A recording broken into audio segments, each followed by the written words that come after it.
Surviving in Sons of the Forest is not just about keeping your hunger meter full. The island constantly forces you to stay prepared. You cut down trees, carry logs one by one, build your shelter piece by piece, and defend your camp from attacks at night. Searching the surrounding area for food and equipment can lead you into caves with better supplies, but the mutants inside punish anyone who goes in unprepared. Giving Kelvin tasks like collecting wood or starting a fire can make everyday survival easier, while Virginia can gradually become a valuable ally in combat. Changing seasons, the location of resources, and the constant danger around you force you to think ahead before every trip. Sons of the Forest creates its sense of realism by making almost everything you do on the island feel physical and immediate.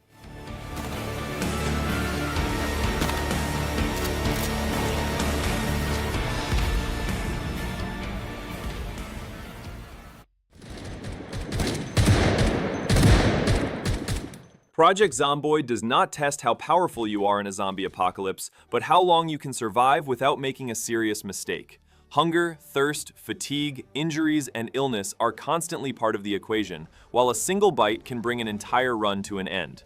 With Build 42, this structure has expanded even further, adding new areas, hundreds of basements, animals, hunting, and much deeper crafting systems that make everyday survival more detailed. One day you are stocking up on food, the next you are reinforcing your base, and then you are trying to build a long-term routine through farming or hunting. You can also experience all of this with friends through multiplayer and co-op. Project Zomboid gets its sense of realism from the way small mistakes slowly catch up with you, even when the zombies are not the immediate threat.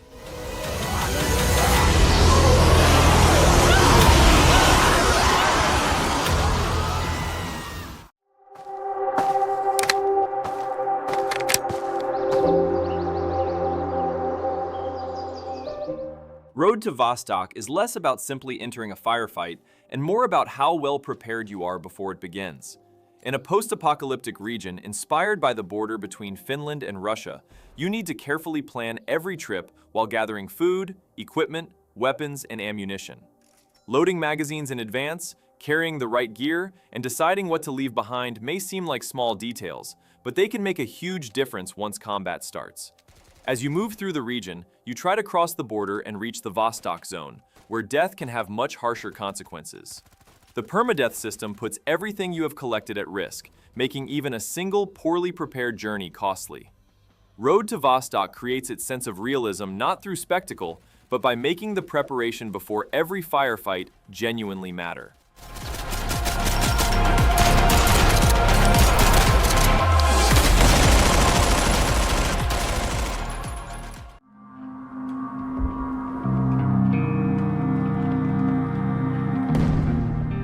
This war of mine puts you in the middle of a war, not as a soldier, but as ordinary civilians simply trying to survive.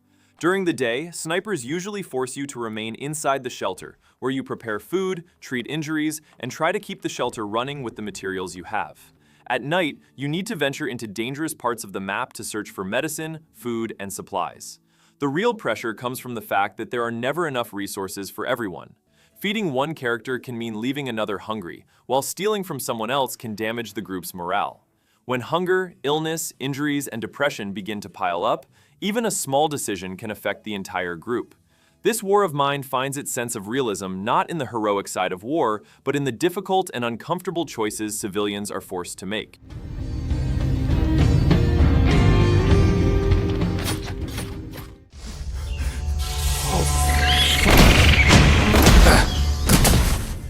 Green Hell turns surviving in the Amazon rainforest into much more than simply finding food. Alongside hunger and thirst, you also have to deal with wounds, infections, parasites, poisoning, and fever. That is why regularly checking your body, cleaning a wound, or using the right plant can sometimes become more important than exploring a new area. What you eat also matters. If you fail to keep different food groups balanced, your energy and stamina can drop quickly. On top of that, your mental state is constantly under pressure. Spending too much time alone, harsh conditions, and illness can even lead to hallucinations. If you want, you can also share all of these struggles with friends in co-op. Green Hell creates its sense of realism by turning small mistakes in the Amazon into much bigger problems.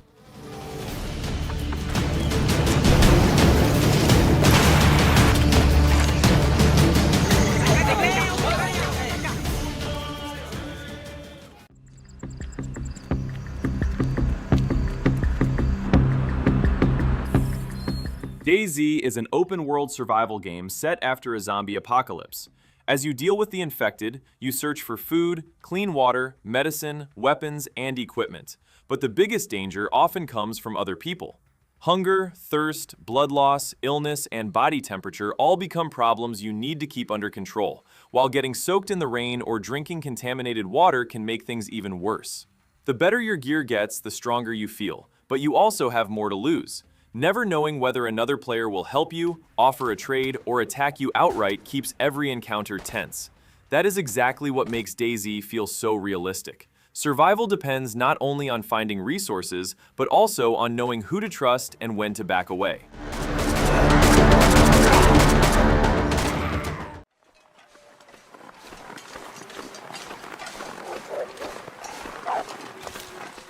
Surviving in the long dark often begins with correctly judging how far you can travel.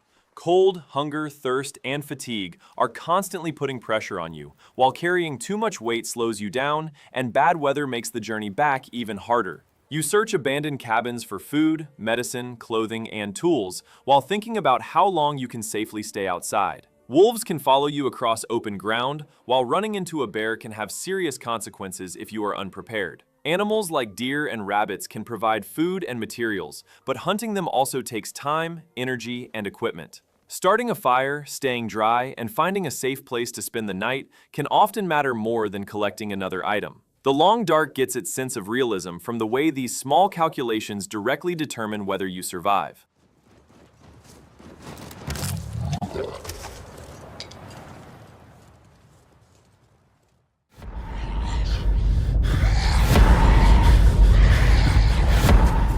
SCUM makes survival less about winning a fight and more about how your character has been living over the past several days. If you have been carrying too much weight, you get tired faster. If you have been eating poorly, your performance drops. And if you have thrown off your water and calorie balance, you feel the effects almost immediately. The game does not just make you keep track of ammunition and gear, it also takes your body's energy use, nutrition, and physical condition into account. At the same time, you search the island for weapons and supplies, use vehicles, build a base, and compete with other players for the same resources. What makes SCUM different is the way it treats your character not as a few simple status bars, but as a complex body that constantly needs to be monitored.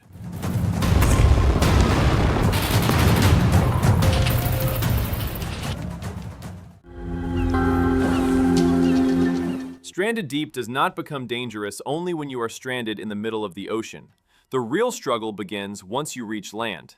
Dehydration, hunger, spending too much time under the sun, poisoning, or ignoring even a small injury can quickly turn into serious problems. That is why every time you reach a new island, you need to think first about water, food, and a safe shelter. As you use collected materials to craft tools, water stills, and rafts, limited resources constantly force you to make choices.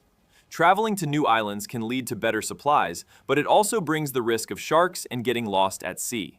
You can also face all of this with a friend in two-player online co-op. Stranded Deep builds its sense of realism through the small but critical decisions you constantly have to make in order to survive.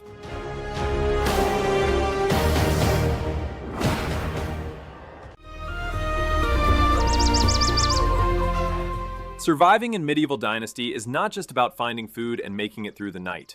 You also need to think several seasons ahead. You hunt, cut wood, work the fields, and use the materials you collect to craft tools, equipment, and everyday necessities.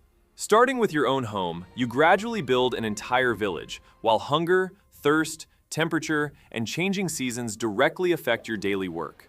You provide villagers with food, water, and firewood, while also assigning them different jobs to organize the settlement's production. As the production chains grow, poor resource management can slow down the entire village. On the Oxbow map, you can also live this life together with friends in co-op. Medieval Dynasty creates its sense of realism not through constant danger, but through the challenge of keeping a medieval life and settlement running day after day.